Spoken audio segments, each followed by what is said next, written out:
This is IGN. The age of toys can now be over. This is your IGN review of Toy Story 5 by Clint Gage. Woody, Buzz, and the gang are back in theaters for Toy Story 5, a fourth sequel to Pixar's flagship franchise that proves no matter how well you wrap up a story, there's always room for more. This time, the now very antique toys are faced with their most dangerous challenge yet: screen time. But how necessary was this sequel, and how can the brain trust at Pixar successfully pull these toys out of the attic again? Right off the bat, I can say that the movie does Pixar proud in the visual department. It isn't quite the revolutionary jump in graphics that Toy Story 4 had over its predecessors, but the usual Pixar bump is there. In fact, one scene that starts with an establishing shot of the sky and trees and a school bus had me thinking for a split second that they'd actually shot some real footage for the film before kids from the uncanny valley came running into frame. A Toy Story movie, and I would argue a Pixar film in general, needs to be fun, and Toy Story 5 certainly trots out some fun moments.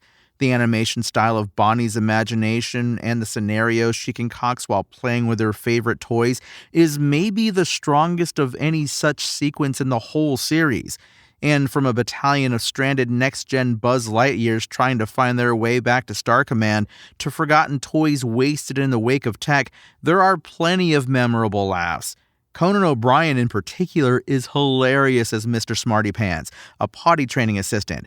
In fact, the trio of new characters, including Smarty Pants, the kid's first digital camera Snappy, and Atlas, a map device that's for some reason a hippo, are a blast. However, on the balance, this movie may be more of a downer than it is fun. There's a maudlin sense of dread that hangs over most of the first half of the movie, where a real sense of sadness revolves around Bonnie and her inability to make friends that can meet her where she's at. Toy Story films also need a relatable phase of life at their center, something universally experienced like growing up, leaving home, or letting go. These are all things just about everybody can relate to without any extra direction from the filmmakers, and Toy Story 5, for at least the first half, is very much missing that universality. Growing up with social media is a modern and, I suppose, widely relatable experience that wasn't around 30 years ago when the first Toy Story came out. But instead of being about, remember how it can be difficult to be a kid, a lot of Toy Story 5 is more focused on kids these days and their screens, am I right? The difference there is that Toy Story 5's statement feels like it's the filmmakers telling us about it instead of letting us get there emotionally ourselves. The result is an out-of-touchness that is, quite frankly, surprising to see from Pixar. For a lot of the film's runtime, Toy Story, very uncharacteristically, doesn't have much to offer to the conversation about young people's relationship to their screens, and there's not a lot of the real emotional stakes this series has been trading in for 4 movies prior to this. This movie did not need Woody either. It's a testament to the job the franchise has done of ending in a satisfying way twice now that he feels so tacked on in this one.